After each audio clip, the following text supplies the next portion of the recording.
Image credit illustration by Nicholas Konrad, photographs by Andrew Spear, Mike Belleme and Elizabeth Frantz for the New York Times. This article is part of the Debatable newsletter.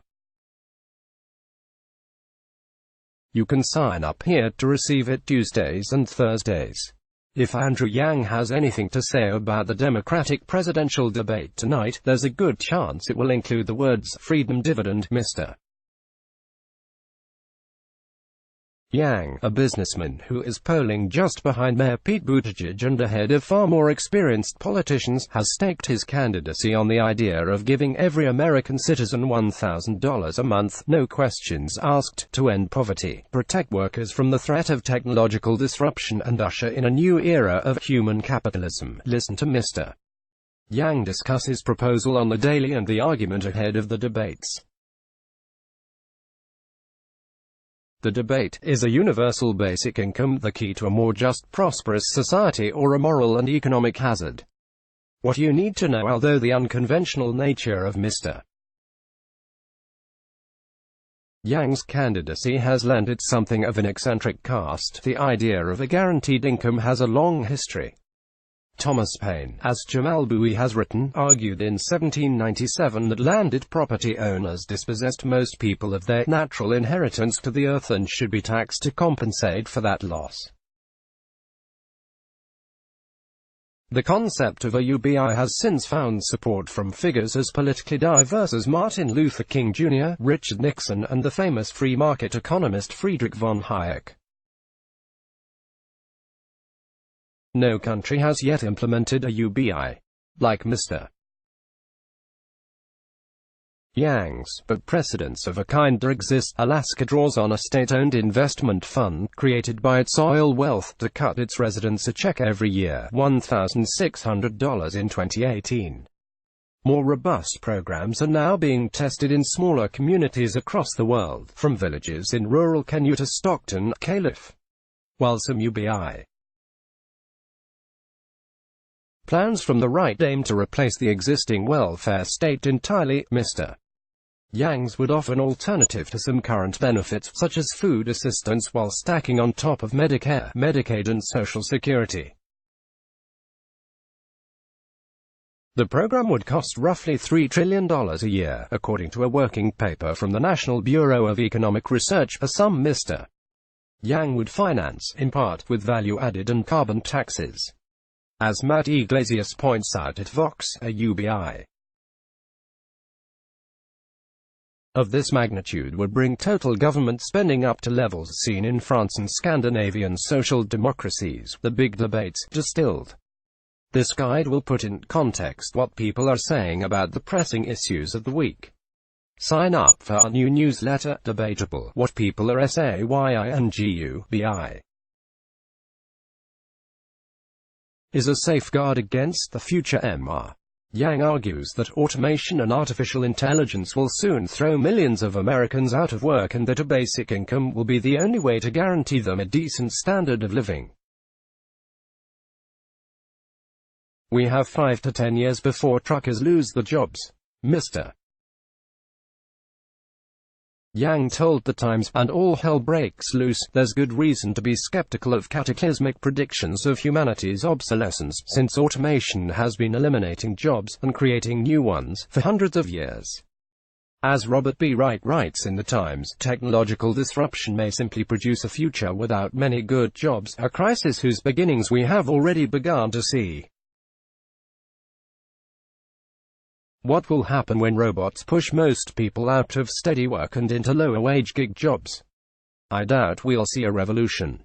A more likely scenario is a slow slouch toward authoritarianism and xenophobia. We may already be there. Against the shearing forces of economic inequality and dislocation, the country may need a UBI to keep from coming apart. I'm a capitalist, Mr. Yang has said, and I believe that universal basic income is necessary for capitalism to continue. UBI would be costly and devalue work. Mr. Yang's plan would both discourage and devalue work, writes Matthew Continetti in National Review. In its current incarnation, the American welfare system uses means-tested benefits that tie receiving financial assistance to looking for a job, a connection the UBI would sever, but he argues it would also undermine the dignity of work itself, a viewpoint that Joe Biden seems to share. Continetti writes, "Even the most unskilled labor possesses dignity because of the human being who performs it. Nor is employment just a means to a paycheck. Having a job gives you a reason to get out of bed in the morning. It embeds you in a community." On a policy level, some progressives and conservatives agree that the UBI is too blunt an instrument for reducing poverty. As the paper from the National Bureau of Economic Research found, a UBI large enough to increase transfers to low-income families would be enormously expensive. Megan McArdle writes in Bloomberg, "There's no real reason for voters to want to shuck their current welfare state for one that is either much more expensive or cuts benefits for current beneficiaries, while throwing in some possibly strong disincentives for lower-skilled people to hold jobs. UBI would lead to a fairer and happier society." The University of Pennsylvania economist Iona Marinescu rejects the idea that a UBI would produce a nation of idlers, since it's not enough to live on. It reduces the number of hours individuals work, but not the total number of people classified as employed, she tells Teen Vogue. Instead, Annie Lowrey, the author of Give People Money, argues in the Globe and Mail that a UBI would give workers, particularly low-income ones, more power to structure what their working lives look like. But Lowrey also notes that part of the policy's appeal is its potential to change our conception of work and its primacy in our culture. A UBI might foreground the social role of caretaking, by providing people with a kind of socially sponsored wage for assisting a parent or nurturing a baby. Such payments might thus be particularly powerful for women, who provide the lion's share of uncompensated care work in both Canada and the United States. Because of the racial poverty and income gaps, a UBI would disproportionately benefit African Americans, which some say proved the need for the policy's universality. As Christine Ember points out in The Washington Post, whites are less likely to support welfare programs when they're told that blacks might benefit. Dorian T. Warren argues in the Boston Review that progressives are in a stronger position arguing for a universal program, knowing that it will in fact benefit African Americans greatly. UBI is capitalism's bait and switch. Elizabeth Stoney argues in Dissent that the UBI is an idea without an ideology. While it has radical potential, it also risks serving as a Trojan horse for right-wing economics. The version of basic income we get will depend, more than policies with a clearer ideological valence, on the political forces that shape it. Which is why the prospect of pushing for basic income in the United States right now, when the right controls everything, should be cause for alarm. That's why UBI is so favored by Silicon Valley elites, writes Carmen Petaccio in The New Inquiry. It promises to placate the working class without actually changing the fundamental relations between bosses and workers, the rich and the poor. He writes, "The aim is pacification, not liberation."